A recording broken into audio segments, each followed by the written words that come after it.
How to verify bank account on Etsy. Hi everyone, welcome back to our channel. In today's video I'll guide you on how you can verify your bank account on Etsy, so make sure to watch the video till the very end. If you would like to verify your bank account on Etsy, it's actually very simple to do so. All you have to do is just go to etsy.com and then you'll basically see this type of interface. What you need to do is make sure that you're logged into your account.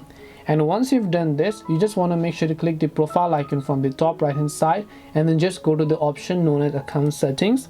Once you go to account settings option, you will see all these sorts of information where what you need to do is just go to this option called credit cards. But as you can see, it said it's only possible to add a new credit card or account during checkout. So all you have to do is now just head over to the checkout page, right? I'm just going to go to my basket and then make sure that I've basically added some of my products that maybe I would like to buy. So let me go ahead and select a material here, and I'll select add to basket here, and then now I'll just go to the checkout process.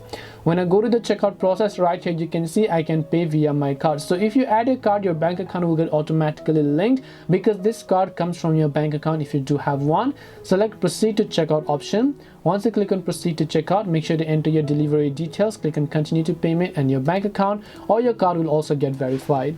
This way you'll be able to verify your bank account on Etsy. Hope this video was very helpful. If you have any questions, feel free to leave them down. Thank you for watching and see you soon in this next video.